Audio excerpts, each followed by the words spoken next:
But this game, the next game we're going to talk about, since we do have our Georgia fan in the building, we've got Ole Miss's stunning victory over Georgia.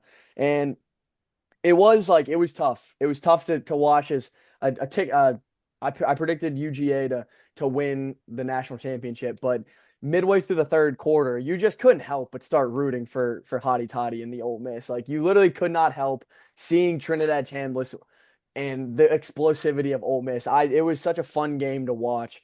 Um, the Ole Miss offense is so balanced, filled with playmakers, and like we said earlier, from the entire year since Trinidad Chambliss became the starter, he might be the best quarterback in college football, and he proved it in this game. I thought he was unbelievable. The three-play sequence where he runs around, pitches the ball. Then he runs all the way back to the goal line, throws it to Kawan Lacey. Kawasi breaks a Lacey breaks a tackle from KJ Bolden for the first down. Next play, they roll him out right, and then he just throws a 40-yard frozen rope on the face mask to Wallace. And then, dude, third down.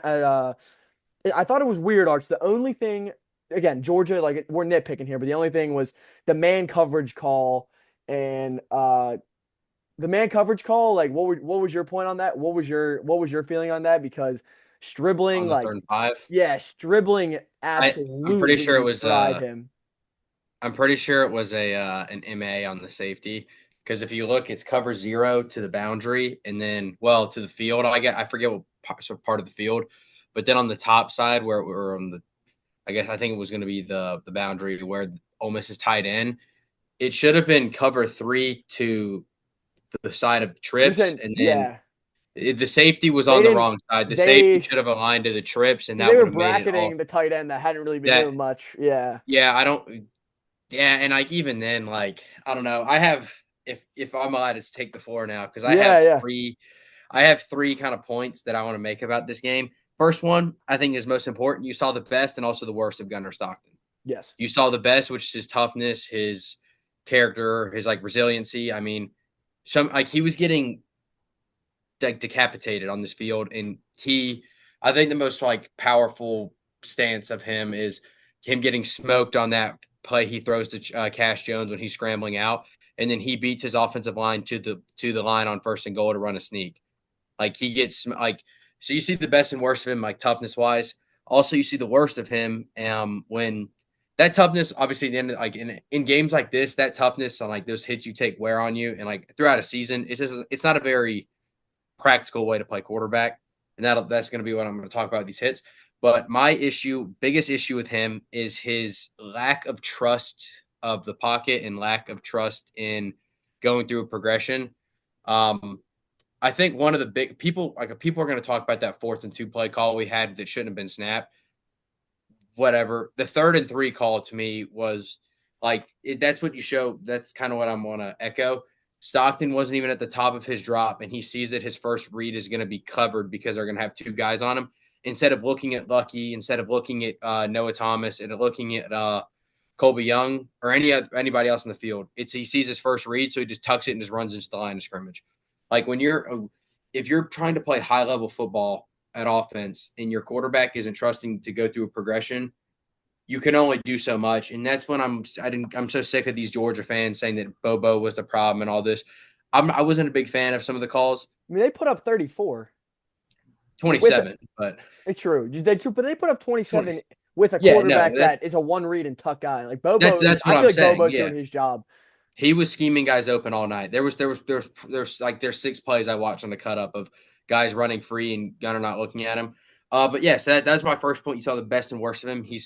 I hope that he progresses next year, being able to read a field and go through a defense, because if not, you're very limited on. You could have the greatest offensive coordinator in the world. If your quarterback isn't looking off his first read, you're never gonna maximize the full potential of an offense. And my second was Ole Miss executed in the high pressure situations, and UGA did not. Um, I mean, that kind of speaks for itself. But the 3 play sequence that Chuck talked about earlier, the shovel, you almost had him there. Like that was, I think, the drive that turned the game for Mhm. me. And then after he does the shovel, the next play is when you have 3 guys on him, you have contain on both sides, and you have a middle guy. And I'm not going to say their name, but they gave up contain. Champ was able to roll out, find Keywan Lacey, and then so that was the first mistake by Georgia in that play.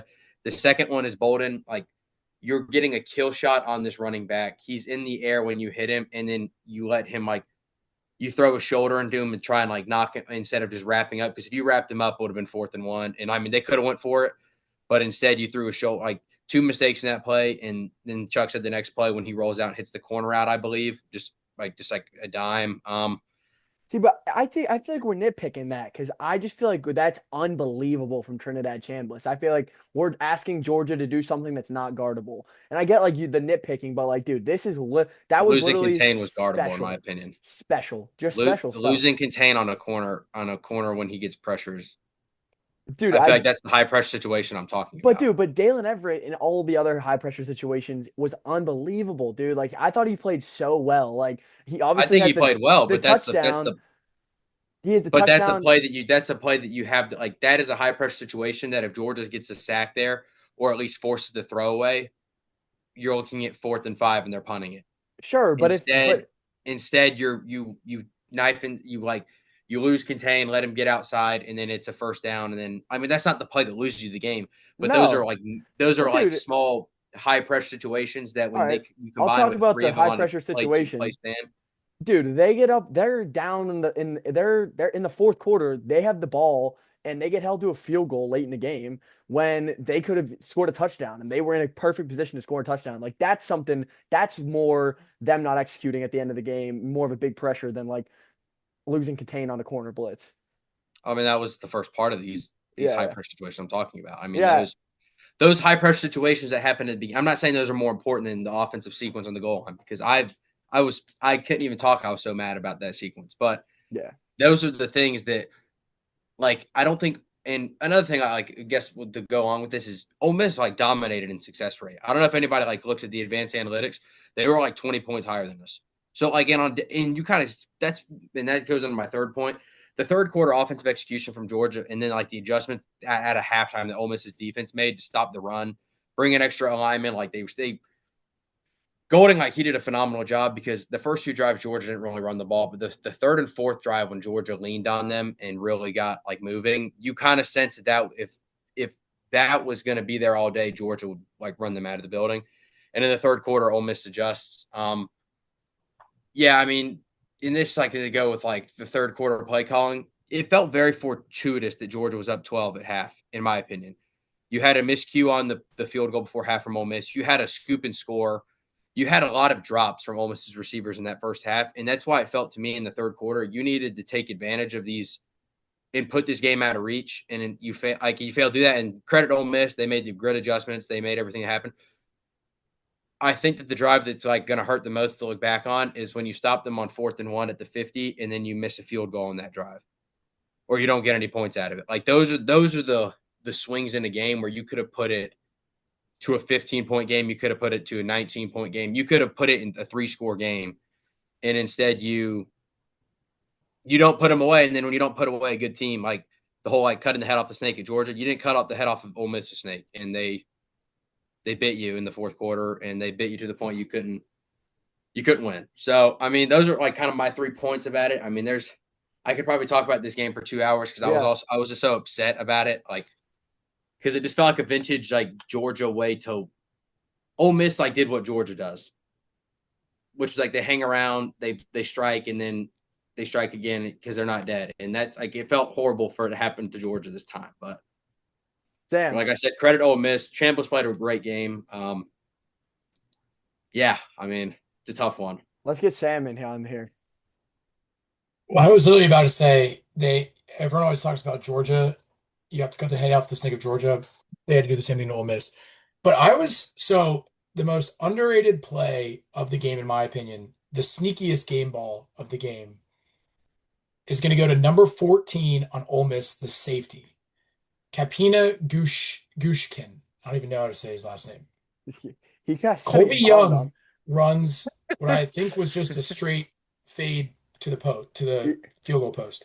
He Was on would the be last drive. on the last drive. He would be Slant naked, and wide go. open Yeah. for a touchdown.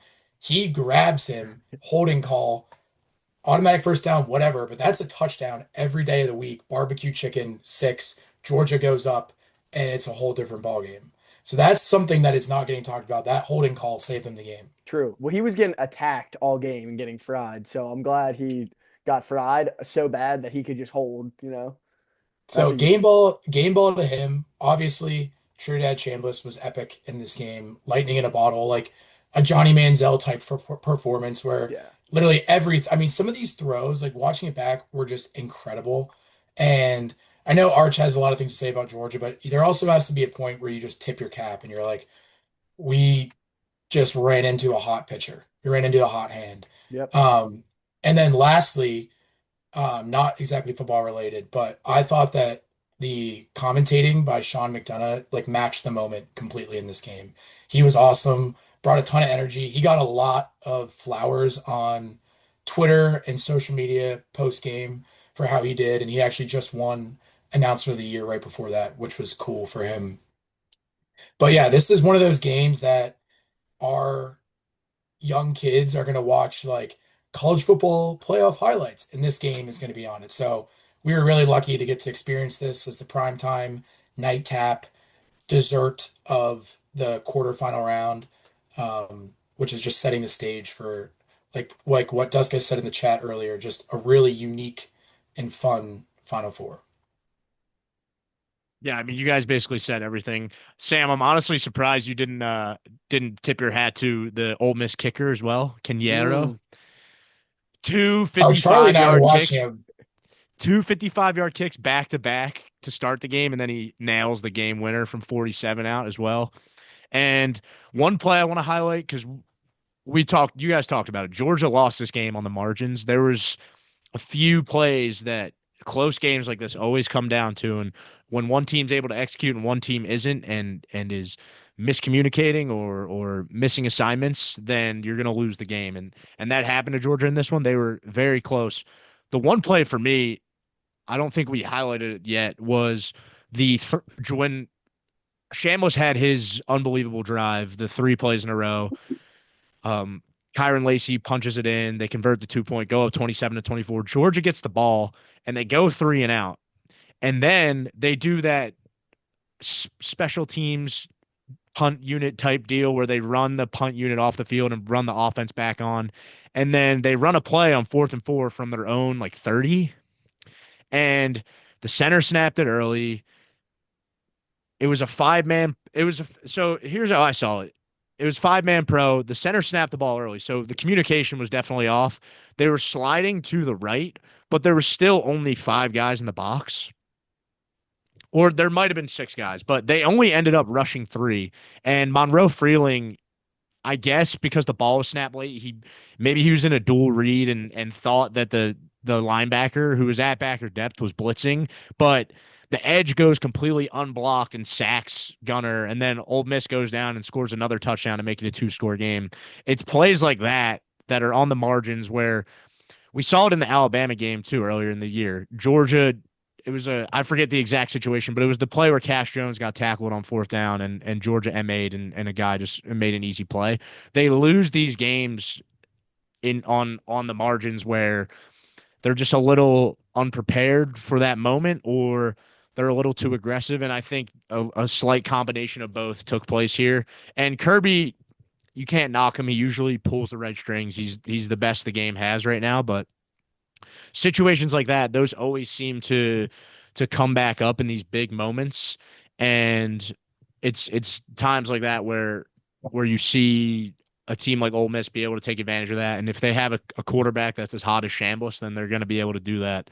And that's what they did in this game, and it gave me flashbacks just because Monroe Freeling was involved to last year when he obviously different situation when he gave up the strip sack against Notre Dame in the same exact game. So just you always see like the little small details that are off that end up costing a team, and for a team like Georgia that plays so well and is always in close games like this, it's always going to be like the little tiny things that don't go your way that are going to end up costing you in big moments like this. And it's not a Georgia issue in particular. It's just when they lose, they're never really getting blown out. So it's always a situation where like this, where there's so many opportunities in the game where they could have had an edge or taken over, and they weren't able to, and it's unfortunate that their season ended that way. But Ole Miss deserves all the credit in the world and what they've been able to do without Lane Kiffin, and that'll be talked about forever, depending on how deep this run goes. But Trinidad Chambliss is unbelievable, and it's hard for me to think that he's not going to be a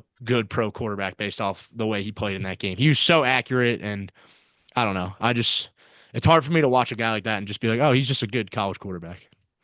Yeah, I made the comparison that if you watch Baker Mayfield from 2016, 2017, how do you not see like he's a more Mhm. athletic version and has like spurts of better accuracy than Baker Mayfield. He's not going to be picked first overall, but maybe in 2027 he could be because that guy's gross and he could play ball. Mhm.